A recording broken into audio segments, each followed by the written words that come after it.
नमस्कार दोस्तों, Vinesh classes GS special में आपका बहुत बहुत स्वागत है। तो लास्ट वीडियो में जो टॉपिक हम लोगों ने डिस्कस किया था, हम लोग उसी के आगे शुरू करेंगे। लेकिन उससे पहले लास्ट वीडियो के टॉपिक को 1 मिनट में डिस्कस कर लेते हैं। हम लोगों ने बात की थी वाष्पन की गुप्त ऊष्मा और हम लोगों ने बात की थी गलन की गुप्त ऊष्मा। ठीक है, हम लोगों ने एक बात की थी, अगर आपको 1 ग्राम पानी को भाप बनाना है तो उसे आप कितने एनर्जी दोगे? 540 कैलोरी की आप उसे एनर्जी दोगे अगर आपको 1 ग्राम पानी को भाप बनाना है तो। ठीक है, हम लोगों ने इतनी बातें डिस्कस कर ली थी। फिर उसके बाद जो है हम लोगों ने देखा था कि अगर आपको 1 ग्राम बर्फ को गलाना है, अगर आपको 1 ग्राम बर्फ को गलाना है, उसे पानी बनाना है, तो हम लोगों ने देखा था यहां पर हम लोग 80 कैलोरी की एनर्जी इसको देंगे, तब जाकर के 1 ग्राम बर्फ का क्या बन जाएगा? गल करके पानी बन जाएगा। दोस्तों, हम लोगों ने इतनी बातें जो है वो बहुत अच्छे से की थी। फिर हम लोगों ने ये देखा था कि जो आपका बर्फ है, जो आपका पानी है, इसकी स्पेसिफिक हीट, यह हम लोगों ने बात की थी, इसकी जो है विशिष्ट ऊष्मा कितनी थी? हम लोगों ने बात की थी सर इसकी विशिष्ट ऊष्मा 1 थी, और ये ना तो बहुत कम है और ना ही मीडियम है, ये बहुत अधिक है मेरे दोस्तों। और इसका मतलब ये हुआ कि अगर हम पानी को गर्म करेंगे तो गर्म करने में बहुत वक्त लगेगा, लेकिन जितना वक्त गर्म करने में लगेगा उतना ही वक्त इस पानी को ठंडा होने में लगेगा। हम लोगों ने इतनी बातें बहुत ही आराम से धीरे धीरे कर ली थी। ठीक है, फिर मैंने आपको एक बात और बताई थी कि डॉक्टर साहब को यह पता होता है कि पानी जो है वो देर से गर्म होता है लेकिन देर तक गर्म रहता है। डॉक्टर साहब को ये बात पता होती है, इसीलिए डॉक्टर साहब क्या करते हैं, पानी से भरे बोतल, जैसे आपको बोल दिया तप्त बैग, या उसको बोलते हैं तप्त थैला। ठीक है, उसको क्या बोलते हैं? तप्त थैला, जिसमें क्या भरा होता है? हॉट वाटर भरा होता है। और आपको बोलते हैं अपनी बॉडी की सिकाई करनी है तो आप इसी हॉट बैग से अपनी बॉडी की क्या करें? सिकाई करें। दोस्तों, डॉक्टर साहब को ये बात तो पता होती है, लेकिन ये बिल्कुल नहीं पता होता है कि जो डॉक्टर साहब हैं उनको बिल्कुल नहीं पता होता है कि जो पानी की विशिष्ट ऊष्मा है वो कितनी है? 1 है। पानी की जो विशिष्ट ऊष्मा है वो 1 है। ये डॉक्टर साहब को बिल्कुल भी नहीं पता होता है मेरे दोस्तों। ठीक है, तो चलिए फिर हम लोग आज का जो टॉपिक है इन्हीं के आगे हम लोग शुरू करते हैं। मैंने आपको एक बात और बताई थी कि जो पानी है ये देर से गर्म तो होता है और देर से ठंडा भी होता है। हम लोगों ने एग्जाम्पल लेकर के भी पढ़ा था। कैसे पढ़ा था? मैंने आपको 2 जगह का एग्जाम्पल बताया था। मैंने बोला था कि सर मान लीजिए एक आपका मुंबई का एरिया है और एक आपका राजस्थान का एरिया है। एक कौन सा एरिया है? आपके मुंबई का एरिया है और एक आपके राजस्थान का एरिया है। मुंबई के एरिया में क्या होता है, ये आपको सबको पता होगा, ये तटवर्ती एरिया है। मतलब क्या? यहां पर समुद्र का किनारा है। क्या है? यहां पर समुद्र का किनारा है मेरे दोस्तों। समुद्र का किनारा होने की वजह से यहां पर जो पानी है वो देर से गर्म होता है, यानी सूरज भगवान निकलते हैं सुबह और वो कहीं शाम तक, जब शाम ढलने वाली होती है तब इस समुद्र के पानी को क्या कर पाते हैं? गरम कर पाते हैं। और जैसे गरम किया वैसे क्या हो जाती है? शाम ढल जाती है। शाम ढलने की वजह से पानी अपनी ऊष्मा क्या करने लगता है? रिलीज करने लगता है और धीरे धीरे समुद्र का पानी भी ठंडा होने की कोशिश करता है। तो इस तरह से तटवर्ती जितने भी क्षेत्र होते हैं, जो भी समुद्र का किनारा, बड़ी नदी का किनारा, कहीं बहुत बड़ा सा तालाब या कहीं भी जलाशय हुआ, तो वहां का जो मौसम होता है या जो वहां की जलवायु होती है उसमें तापांतर आपको बहुत ही कम देखने को मिलता है। लेकिन अगर हम लोग बात कर ले राजस्थान जैसे क्षेत्र जहां पर क्या होता है? डेजर्ट मतलब क्या? जहां पर रेगिस्तान होते हैं, तो रेत की विशिष्ट ऊष्मा बहुत ही कम होती है। कम होने का मतलब क्या? जल्दी रेत गर्म होगी और जल्दी ही रेत क्या हो जाएगी? ठंडी हो जाएगी मेरे दोस्तों। तो आपने इस क्षेत्र को भी देखा, इसमें मैंने बात की थी कि सुबह से लेकर के दोपहर तक में इसका तापमान अत्यधिक होता है। क्या होता है? अत्यधिक होता है। लेकिन रात में क्या होता है? इसका तापमान बहुत ही लो हो जाता है। इसीलिए रेगिस्तान के दिन बहुत गर्म, ध्यान दीजिएगा, रेगिस्तान के दिन बहुत गर्म और रातें अत्यधिक ठंडी होती हैं। क्यों? क्योंकि रेत की जो विशिष्ट ऊष्मा है वो क्या होती है मेरे दोस्तों? बहुत ही कम होती है। हम लोगों ने इतनी बातों को अच्छे से समझ लिया था, ठीक है। तो आइए हम लोग जरा सा इसके आगे की भी टॉपिक को पढ़ना चाहेंगे कि इनके बाद है ना हम लोग पढ़ेंगे क्या, ठीक। आप लोग अपनी कॉपी में बीच से 2 लाइन खींचेंगे। एक तरफ डालेंगे आप वाष्पीकरण, ऐसे, ठीक है। एक तरफ आप डालेंगे वाष्पीकरण, ठीक, और एक तरफ डालेंगे आप वाष्पन, है ना। एक तरफ क्या डालेंगे आप? वाष्पन, ठीक। एक तरफ आपने डाल दिया क्या? वाष्पीकरण, जिसको हम लोग क्या बोलते हैं? वेपोराइजेशन, ठीक है, जिसको हम लोग क्या बोलते हैं? वेपोराइजेशन बोलते हैं। और वाष्पन को इवेपोरेशन बोलते हैं। क्या बोलते हैं? इवेपोरेशन बोलते हैं। दोनों में अंतर होता है। दोनों में क्या अंतर होता है, आज हम अपने टॉपिक को बेसिकली यहां से शुरू करने वाले हैं कि वाष्पन और वाष्पीकरण में क्या अंतर होता है। एग्जाम में सीधा सा क्वेश्चन मारता है एग्जामिनर कि बताएं वाष्पन किसे कहते हैं या वाष्पीकरण किसे कहते हैं। आपको 4 ऑप्शन दे देगा, उसमें से आपको खोजना रहता है। तो आज इस टॉपिक को बहुत ही डिटेल में हम लोग देखते हैं कि वाष्पीकरण क्या है और वाष्पन क्या है। दोनों को बहुत ही डिटेल में धीरे से हम लोग टॉपिक को देखते हैं। देखिए, सबसे पहले एक चीज समझिएगा, जो आपका वाष्पीकरण है, जो आपका क्या है? वाष्पीकरण है, इसका मतलब होता है किसी चीज का भाप बन करके उड़ जाना। वाष्पीकरण मींस क्या? जैसे पानी है, आपने उसको गर्म किया, गर्म करके क्या बन गया? वो भाप बन गया मेरे दोस्तों।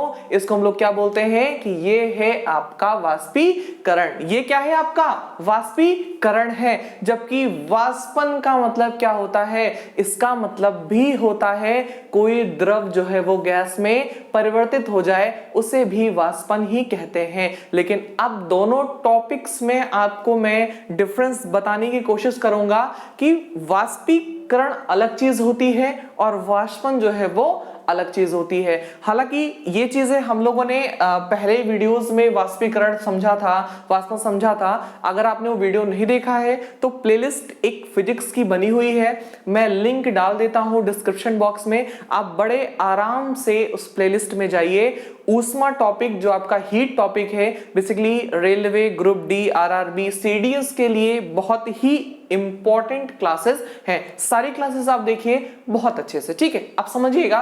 देखिए, अभी मैंने बात की वाष्पीकरण का मतलब क्या हुआ कि कोई भी चीज, क्या? कोई भी चीज भाप बन करके उड़ जाए, मतलब कोई द्रव क्या हो जाए? गैस में परिवर्तित हो जाए। लेकिन ध्यान दीजिएगा, किसी निश्चित तापमान पर,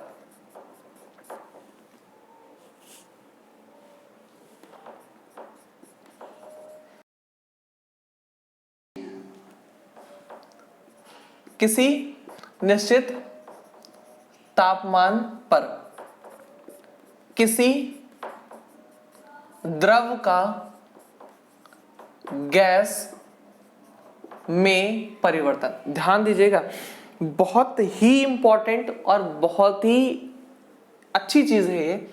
वाष्पीकरण का मतलब क्या हुआ? एट कांस्टेंट टेम्परेचर, ठीक है, किसी निश्चित तापमान पर टेम्परेचर कैसा होना चाहिए मेरे दोस्तों? कांस्टेंट होना चाहिए।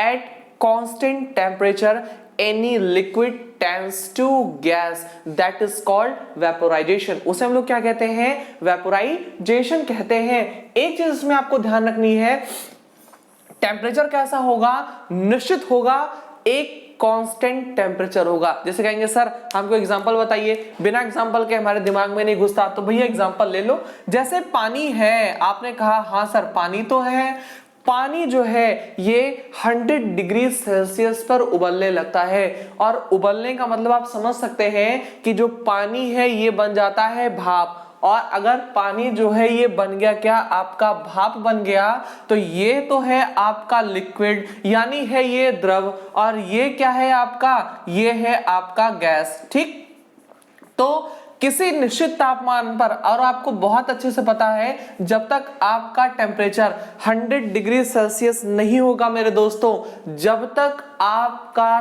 तापमान, आपके पानी का तापमान 100 डिग्री सेल्सियस नहीं पहुंचेगा, तब तक आपका पानी भाप नहीं बन सकता है। इट मींस पानी का भाप बनना आप क्या बताओगे, दैट इज कॉल्ड वेपोराइजेशन। ये क्या है, वाष्पीकरण की प्रक्रिया है। ये क्या है, आपकी वाष्पीकरण की प्रक्रिया है। आई थिंक आपको इतनी बातें समझ में आ रही होंगी।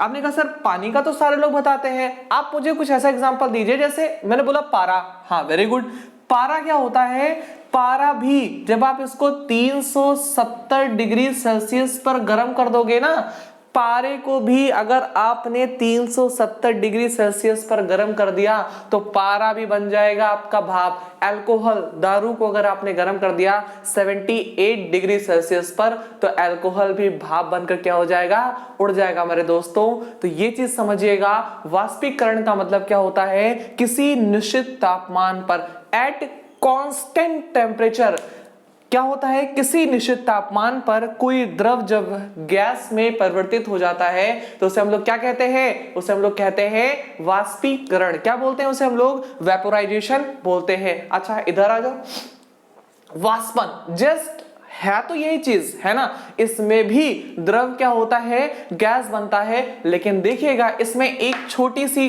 क्या है, कमी है। कमी क्या है, किसी भी तापमान पर, ध्यान दीजिएगा मेरे दोस्तों, किसी भी तापमान पर, किसी भी तापमान पर द्रव का गैस में परिवर्तन, किसी भी तापमान पर द्रव का गैस में परिवर्तन, it means at any temperature liquid tends to gas. मतलब क्या, जो लिक्विड है वो हो जाए गैस, बट एनी टेम्परेचर, कोई भी तापमान हो उस पर अगर आपका द्रव गैस में बदल रहा है, इट मींस ये क्या है आपका, ये है वाष्पन, इवेपोरेशन है। तो बहुत अच्छे से चीज को समझिएगा, इवेपोरेशन का मतलब ये हुआ कि किसी भी तापमान पर, क्या, किसी भी तापमान पर अगर कोई भी आपका लिक्विड है और वो गैस में चेंज हो जा रहा है, दैट इज कॉल्ड इवेपोरेशन। ठीक है, अब समझिएगा ये हमारी बातें जो है,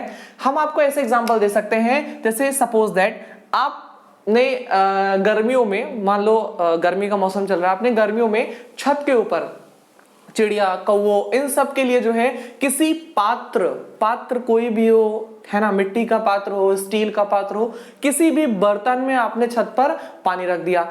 पानी आपने रख दिया, आप उसको देखोगे शाम तक, है ना, मान लो कोई भी पंछी उसमें पानी नहीं पिया, शाम तक उसका पानी, मान लो आपने किसी पात्र में इतना पानी उसको भर करके रखा था, ठीक है, शाम तक किसी पंछी ने उसमें पानी नहीं पिया, कुछ भी नहीं हुआ, फिर भी इसका वाटर लेवल क्या हो जाएगा, सुबह की अपेक्षा डाउन हो जाएगा। इट मींस थोड़ा सा पानी क्या हो जाएगा, इवेपोरेट हो जाएगा, वाष्पित होकर के क्या हो जाएगा, उड़ जाएगा। ध्यान दीजिएगा, तापमान 100 डिग्री नहीं पहुंचा, मैक्सिमम तापमान अगर गर्मियों में पहुंचा होगा आपके यहाँ का तो 50 से 60 डिग्री सेल्सियस तक पहुंचा होगा, इससे अधिक नहीं पहुंचा होगा, और इतने पर ही क्या हो गया, आपका जो पानी है वो वाष्प बन करके उड़ गया। तो दोनों में आपको डिफरेंस समझ में आया होगा। वाष्पीकरण मींस क्या, एट कांस्टेंट टेम्परेचर, बट जो आपका वाष्पन है, इवेपोरेशन है, इस पर क्या होता है,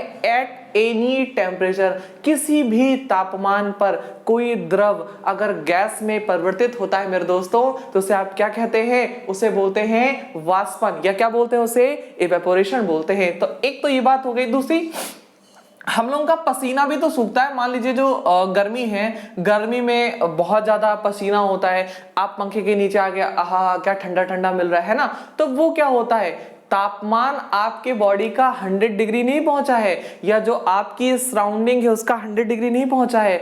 होता क्या है, आपके पसीने का वाष्पन होता है, इवेपोरेशन होता है। क्या होता है? इवेपोरेशन होता है और वाष्पन होता है। कहने का मतलब समझिएगा, जब कभी वाष्पन होता है तो ये हमेशा बॉडी को ठंडा करता है।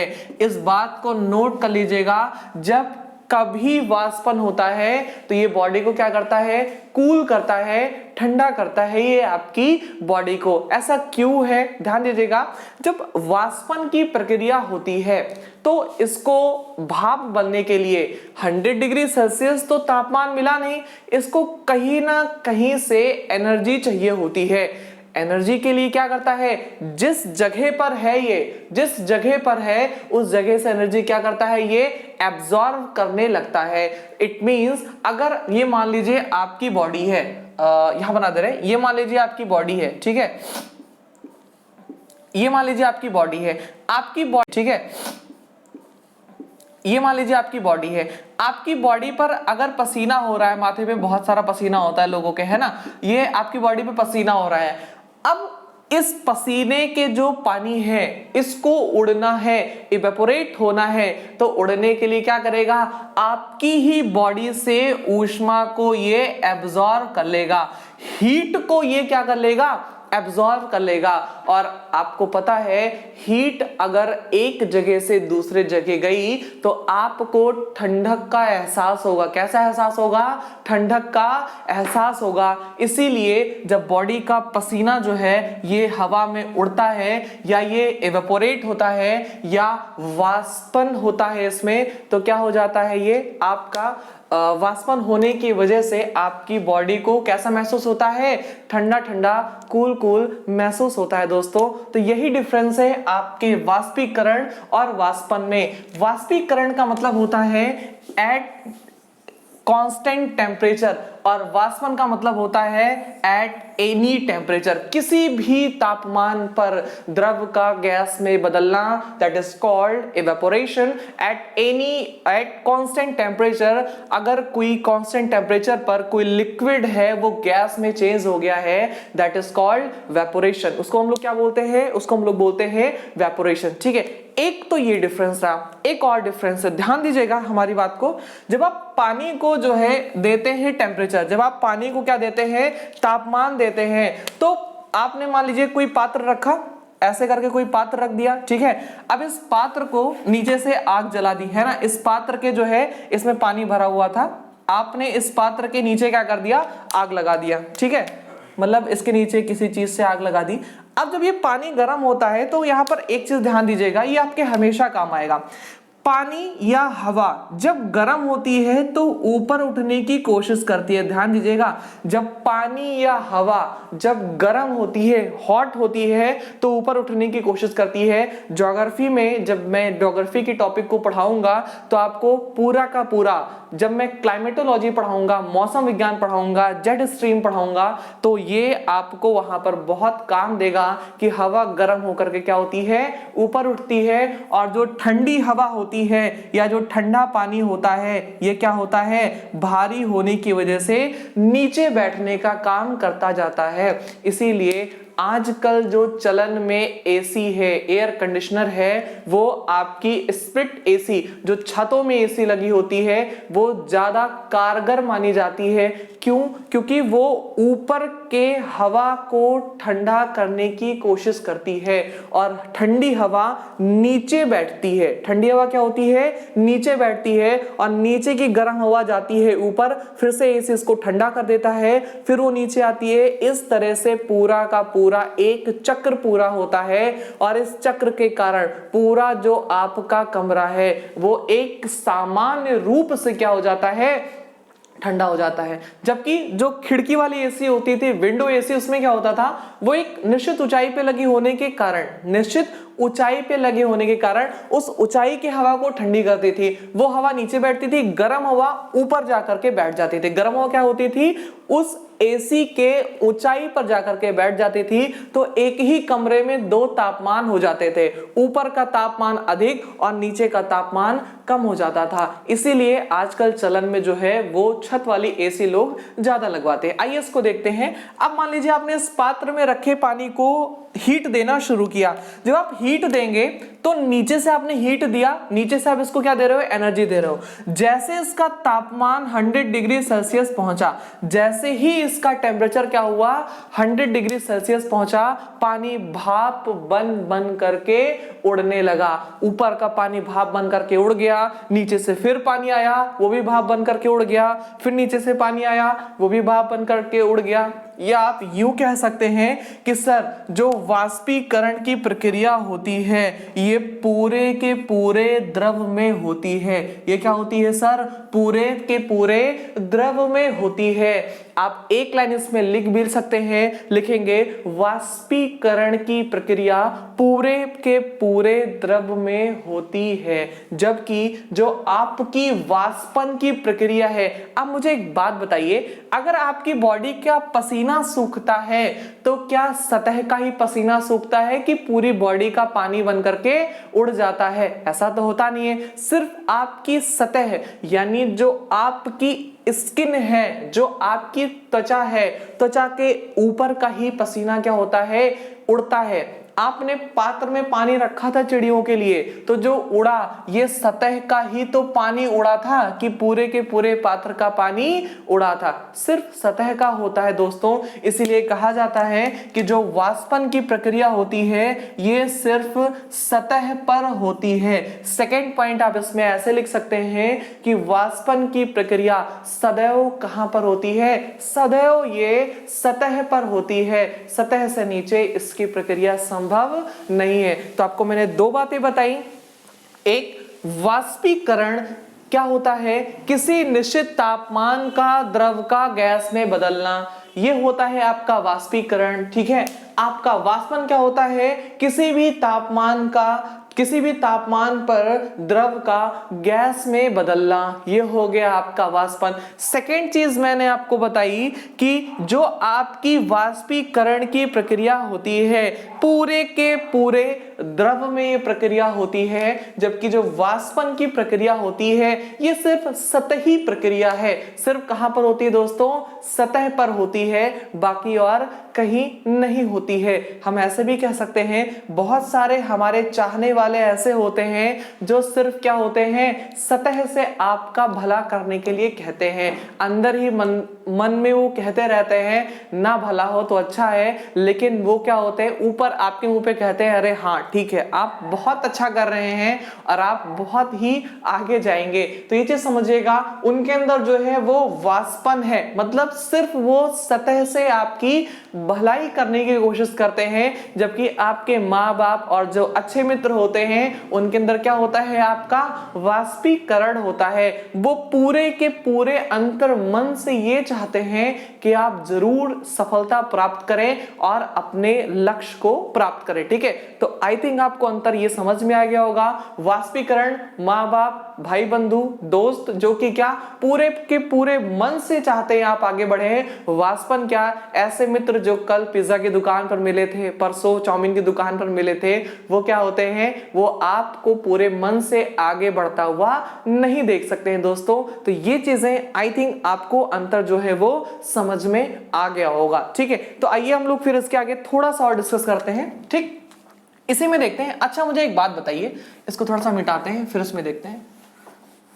ठीक, एक बात तब तक बताइए, अगर जो आपका वाष्पन है ये सतह पर होता है, जी सर अभी आपने बताया कि हाँ ये सतह ही है। ठीक है, अगर ये सतह पर होता है, यहां पहले लिख दें हम वाष्पन। ठीक, अगर ये सतह पर होता है तो क्या अगर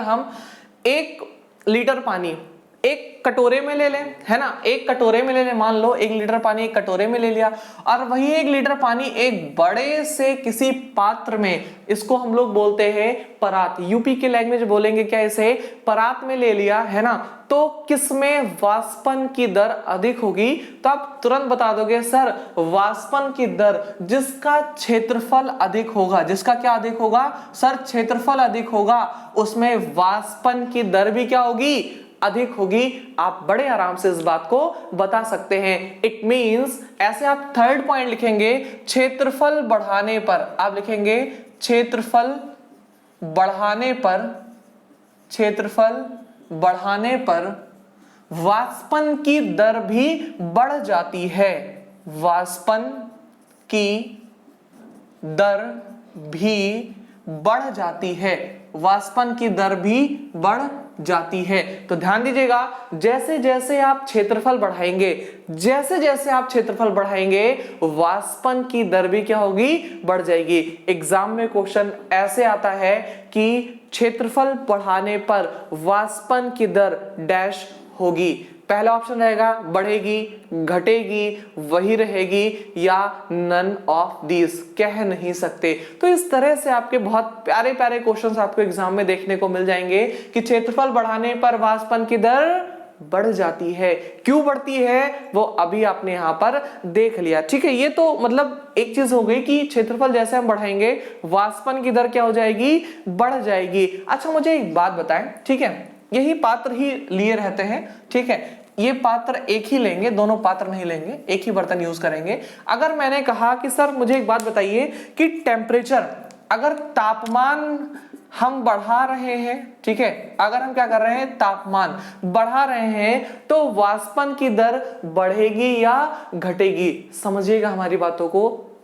आपके कपड़े गर्मियों के मौसम में अच्छे से सूखते हैं या ठंडक के मौसम में? आप कहोगे सर गर्मियों में कपड़े तो बहुत आराम से सूख जाते हैं, 1 घंटे में हमारा कपड़ा क्या होता है, बिल्कुल से सूख करके ठीक हो जाता है, पहनने लायक हो जाता है, ठीक है। बट ठंडक के मौसम में 2 दिन तो कम से कम लगते हैं उसी कपड़े को सूखने में। क्यों? तापमान का अंतर होता है।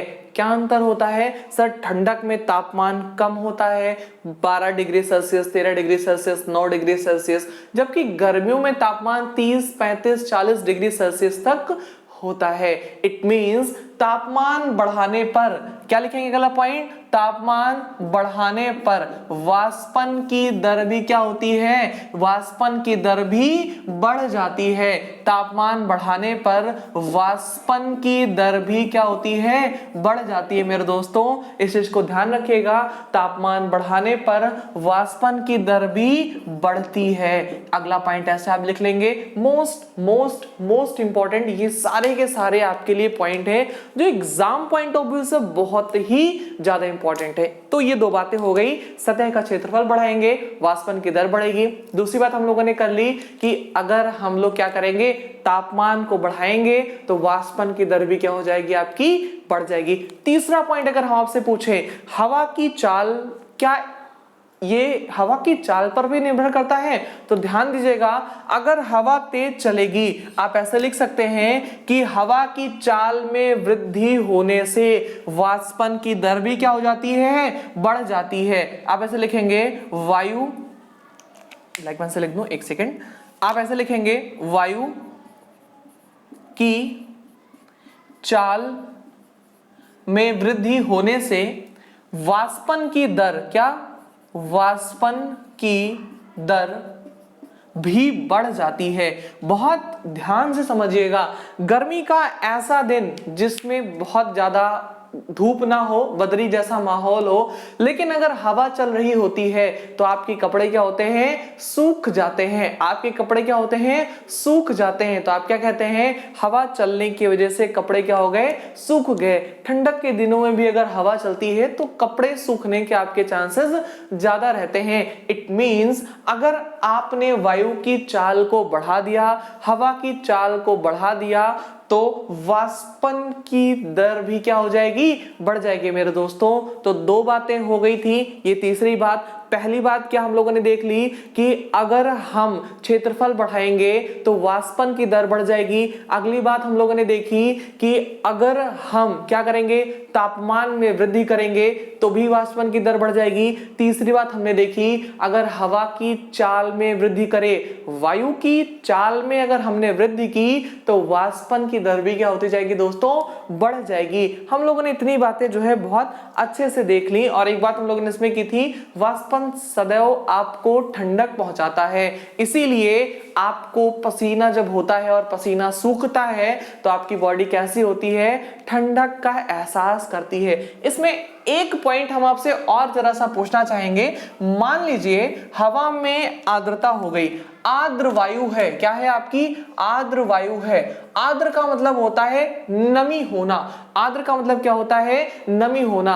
अगर हवा में नमी है, अगर हवा में नमी है तो दोस्तों बताएं कि वाष्पन की दर बढ़ेगी, घटेगी, कम होगी, ज्यादा होगी, क्या होगी, क्या होगी। ध्यान दीजिएगा, अभी तक आपने कहा कि सर हर चीज में बढ़ा रहे हैं तो आर्द्रता में भी बढ़ा देते हैं, ठीक है। अगर आपने कहा कि सर आर्द्र वायु है, क्या है यहाँ पर, आर्द्र वायु है, तो जब सर सब चीजों में बढ़ा ही रहे हैं तो इसमें भी बढ़ा देते हैं। लेकिन ध्यान दीजिएगा मेरे दोस्तों, आर्द्रता बढ़ाने पर वाष्पन की दर कम होती है। आर्द्रता बढ़ाने पर वाष्पन की दर क्या होती है, कम होती है मेरे दोस्तों। क्यों होती है, आपने देखा होगा गर्मियों के दिनों को आप कहते हैं बहुत उमस है, क्या है, बहुत उमस है, चिपचिपी गर्मी आप बोलते हैं। क्यों ऐसा होता है, हवा में आर्द्रता होती है, हवा में क्या होती है, नमी होती है। और हवा में नमी के कारण, और हवा में नमी के कारण क्या होती है, जो वायु होती है उसकी और आर्द्रता सोखने की क्षमता, या यूं कह लें और पानी सोखने की क्षमता खत्म हो जाती है, जिसके कारण वो पानी को सोख नहीं पाती है और वाष्पन की दर क्या हो जाती है, कम हो जाती है। ऐसे आप गर्मी के दिनों में जब बहुत ज्यादा उमस होती है, आप पंखे के नीचे बैठ भी जाएं, आपको हवा भी लग रही है, फिर भी आपका पसीना नहीं सूखता है, इट मीन्स क्या, आपकी हवा में क्या है, आर्द्रता है। कूलर भी ऐसे में काम नहीं कर पाता है, ऐसे में एसी है, कूलर भी ऐसे में काम नहीं कर पाता है, ऐसे में एसी अच्छा काम करती है। क्यों, क्योंकि वो हवा से सारी नमी को सोख लेती है। कभी इस बात को आप नोटिस कीजिएगा, अगर आप सो रहे हैं एसी में या बैठे हैं, फिर अगर आप अपनी स्किन को टच करेंगे तो आपको आपकी स्किन सूखी सूखी सी महसूस होगी। क्यों, हवा के जो आपके स्किन की सतह पर जो भी आर्द्रता थी, जो भी नमी थी, वो क्या कर लेता है, आपका एसी सोख लेता है। इट मींस अगर हम आर्द्रता बढ़ाएंगे तो हमारी वाष्पन की दर क्या हो जाएगी, कम हो जाएगी। तो हम लोगों ने इतनी बातें जो है बहुत अच्छे से नोटिस कर ली, देख ली कि कैसे हम लोग क्या करके अपना आगे का काम कर सकते हैं, ठीक है। आई होप सो आपको ये टॉपिक समझ में आया होगा। एक बार इसका स्क्रीनशॉट ले लीजिए, एक बार इसका आप स्क्रीनशॉट ले लीजिए, ठीक है। ओके, अब समझिएगा, आज के टॉपिक को यहीं तक रखते हैं। फिर जब हम लोग नेक्स्ट टॉपिक में मिलेंगे तो हम लोग देखेंगे जल का असामान्य प्रसार, है ना, जल का असामान्य व्यवहार क्या होता है, जल का आयतन घटता है, जल का आयतन बढ़ता है, बर्फ पिघलती है तो क्या होता है। बर्फ से रिलेटेड जितने भी क्वेश्चन हैं वो सारे क्वेश्चन मैं आपको कराऊंगा। इस अगले टॉपिक के बाद आपको कहीं भी कभी भी बर्फ से रिलेटेड क्वेश्चन में कोई दिक्कत होने वाली नहीं है। तब तक के लिए घर में रहें, सुरक्षित रहें। Thank you for watching full video. Thank you, thank you, thank you.